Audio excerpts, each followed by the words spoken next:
Karon nga adlaw, naa na sa volleyball court si Irish nagaandam para sa iyang scholarship screening. Dugay na ni kining gipangandaman og karon mauna ni ang adlaw na iyang gihulat.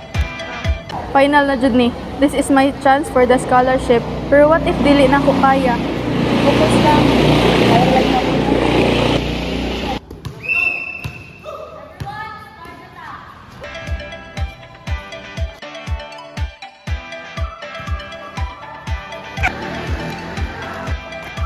Agay!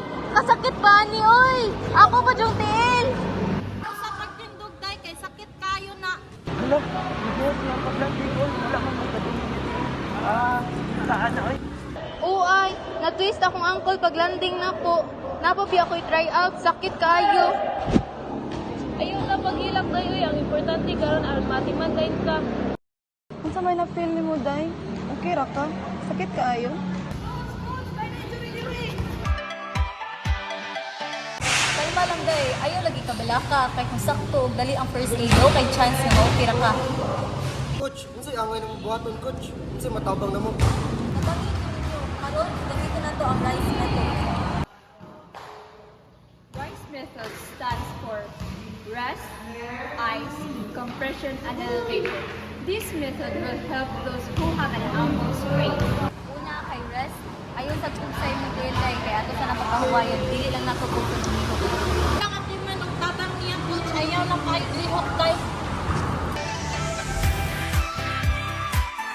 Kaduha kay ice. Tangan na tong ice yang dili para makayusan ang ubang sa injury. Palit na lang ako, guys.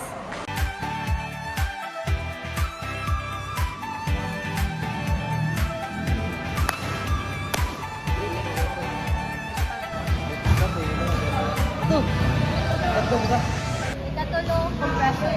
Rapa na tong elastic bandage yung tiil para dili kayo mo grabing hubad.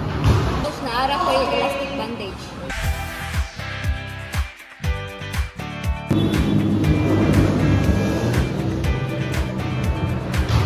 O, ikaw pat, elevation. Okay, pataas na to yung tiil, labaw siyang card level.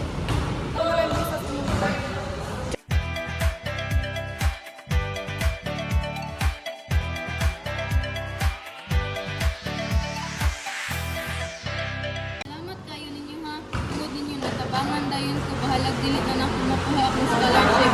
Importante ang akong tiil. Ito lagi kay kabala ka. Daghan pa kayo opportunity. After ani, mag-check up sa hospital para sure din. Importante, ginadyo kay proper care karon. Sa may aning nga sitwasyon, ang proper or husto nga first aid kay makatabang aron malikayan ang paggrabe sa injury o mapadali ang recovery.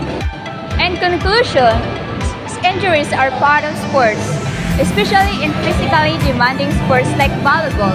No matter how skilled or prepared a volleyball player is, accidents such as ankle sprain can still happen in just a split of seconds. However, an injury does not always mean the end of a player's journey. With proper and immediate first aid, especially by using the RICE method, we can reduce pain, control swelling, and help speed up the recovery process. Mauni ang rason nga nung importante kaayo ang nga kabalo taon sa paghatag og first aid sa mga ing-ani nga sitwasyon. Remember that first aid knowledge is not only for coaches or medical professionals. It is also essential for teammates, players, or even spectators. Kaya sa oras nga adunay injury, right decision can make a big difference, not only for healing process, but also protecting the athlete's future. So always remember, in every game and every training, health and safety should always come first, before winning. A true athlete is not only strong and talented, but also aware, responsible, and ready to help when injuries happen.